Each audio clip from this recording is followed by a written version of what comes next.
You're being there with us, Chairman of Langtang North Local Government Area of Plateau State, Laven Ubadoma, joins us now to discuss the security situation in that part of Plateau State. Thank you so much for joining us, Laven. Welcome.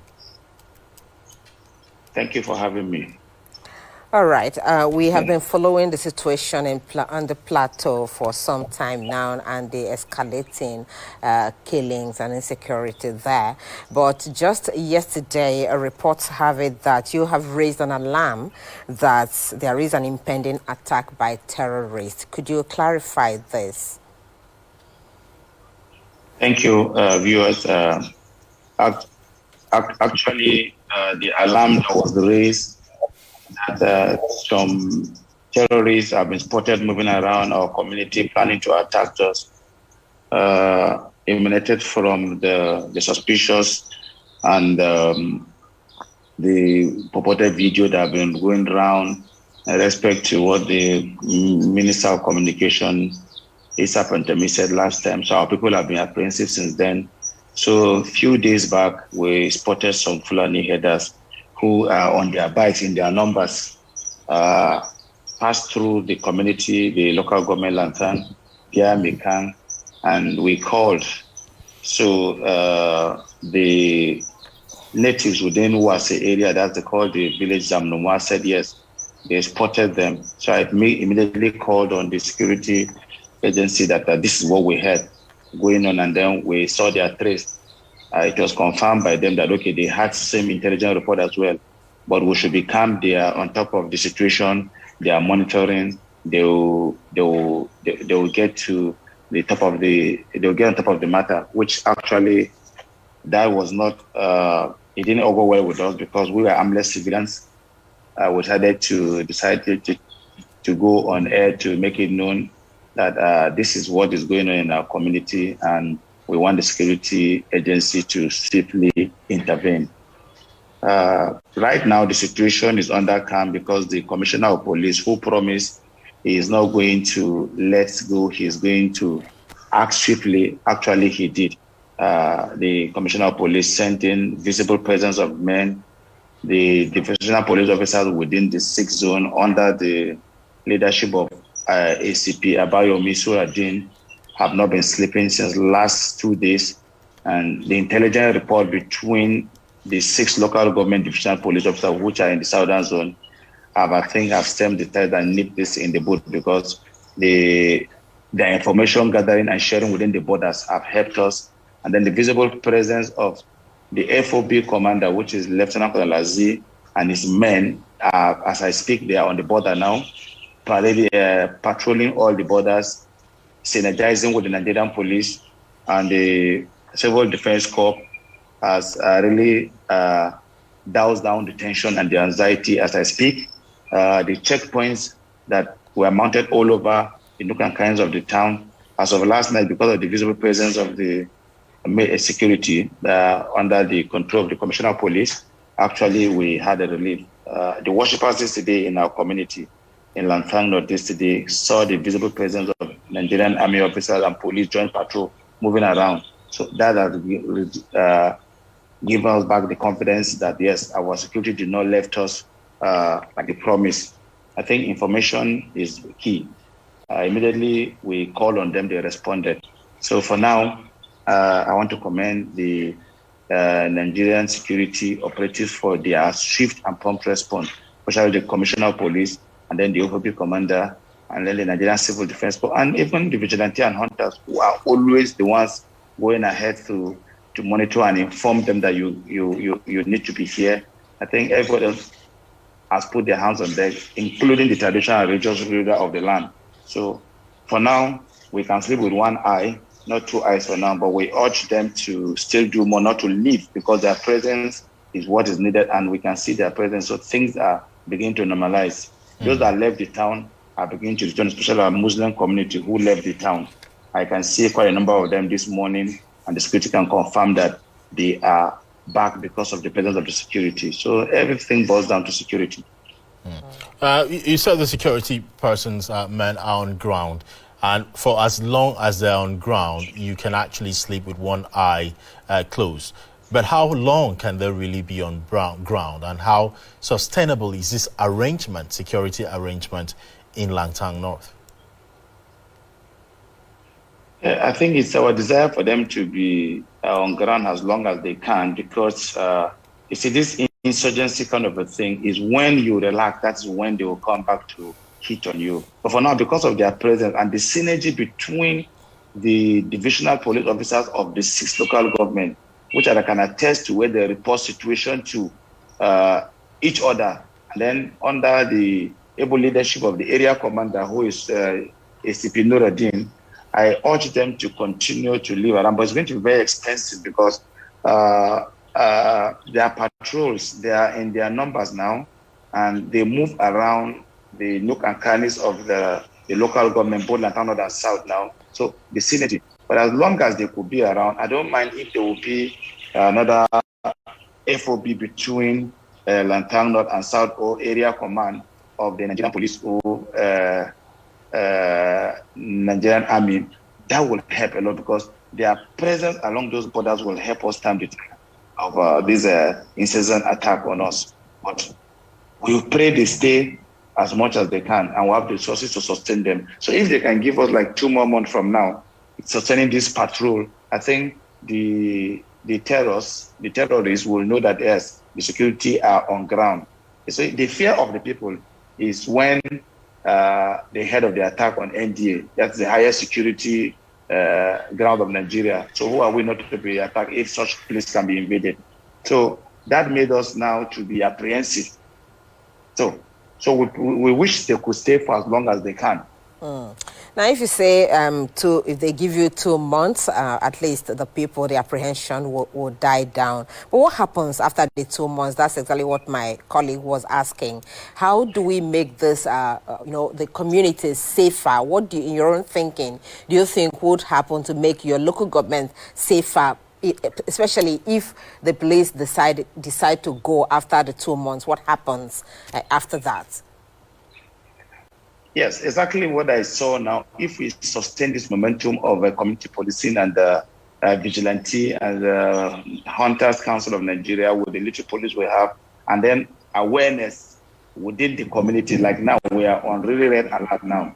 Every nook and corners of the land you can go, you see an internal roadblocks trying to check the influx of people that are coming in. So the community policing, I think, is key now, because like the strength of the vigilante, they have the numbers, the manpower they have, even the hunters group. But it's just that they are not encouraged and they are not motivated. So it's difficult if you see what they are doing now. So the Nigerian police are relying on most of their intelligence report, and they are acting on it. So I think we need to do something about this, the state policing, and then giving little cognizance to volunteer security outfit.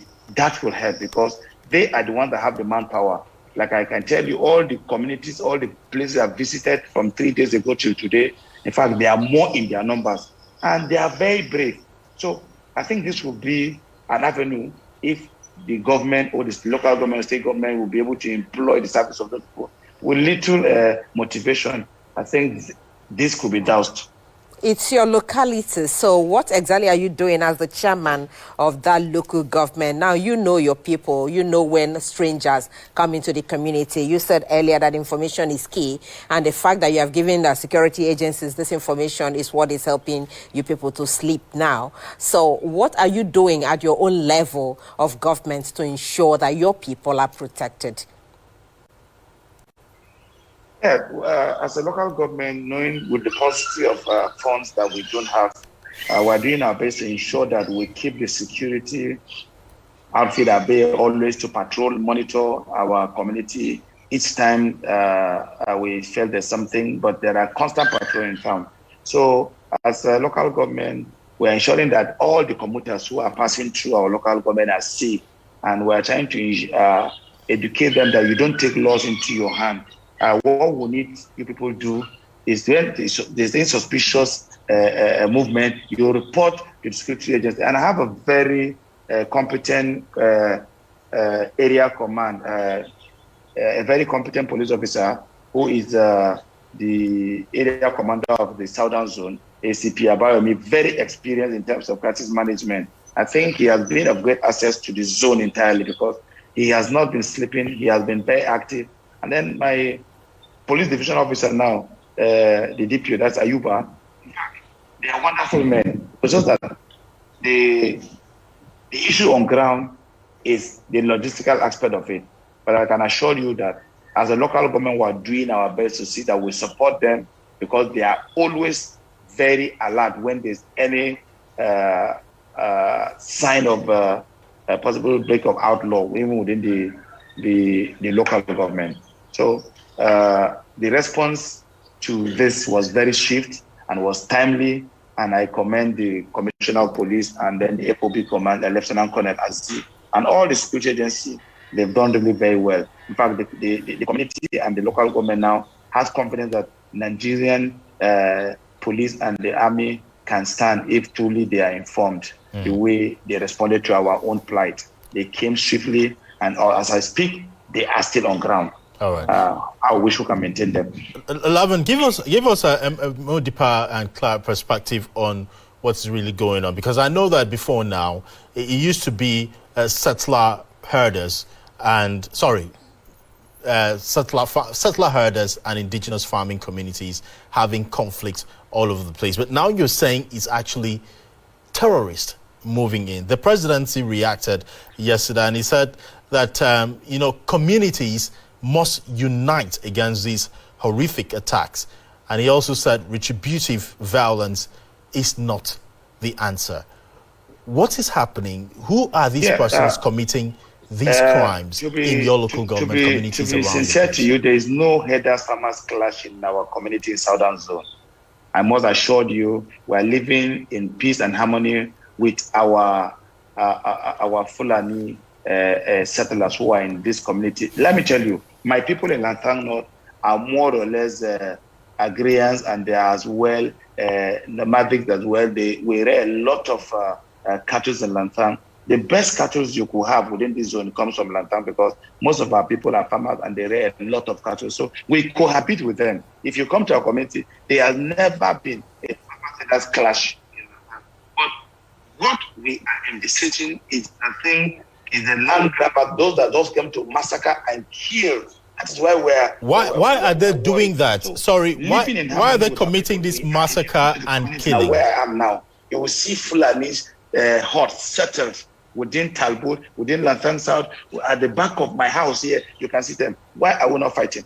All right. If not that, somebody is trying to just ferment trouble unnecessarily. That's why we say they're terrorists. Issue of farmers and that clashes. We've long cohabit with them, and there are no such things. But where are they getting all those weapons from? That they are coming in their numbers, and you see them with AK-47s and all this shelling. So it's beyond what people are thinking about. Herders, farmers. No, our Fulani that we know, who are living with us here, are never trouble fermenters. But these ones, they don't have cattle. So where do you the cattle that they are rearing? Where do you suspect they are coming from? The cattle, they have the AK-47s and all the pump actions and moving around with it in bikes, in their numbers.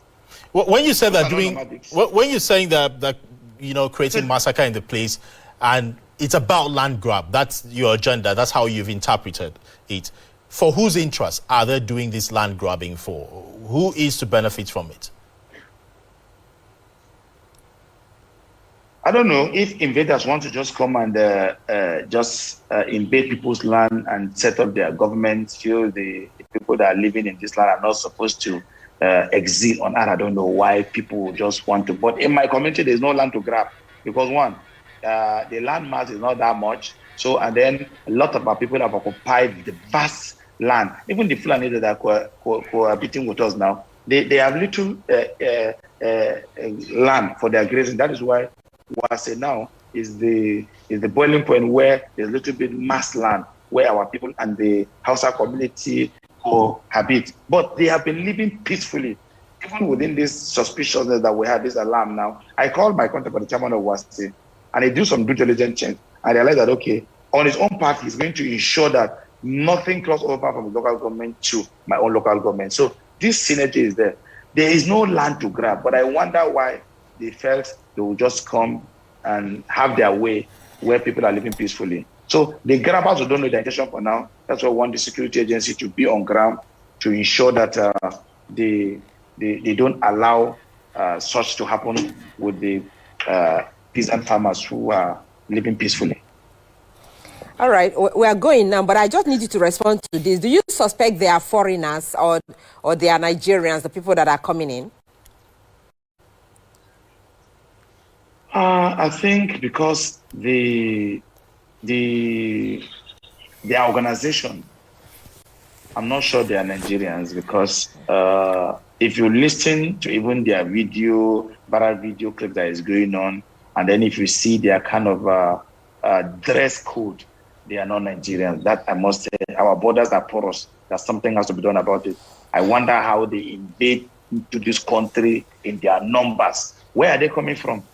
Which routes? Right. So our borders are very porous. Our true Fulani who have been residing within us here are never troublemakers. And even if their cows or their cattle just invade your farmland, they are willing to pay. All right. We had an issue of recent that they are coming, they are migrating from either... All right, Laven, apparently we cannot continue any further. Thank you. Thank you so much for your time. Stop them. Laven Ubadoma, if you can hear me, that's as much we can take. Thank you so much. Chairman, Langtang North Local Government Area of Plateau State, giving us a situation on what's happening and how the security operatives in that region are helping out.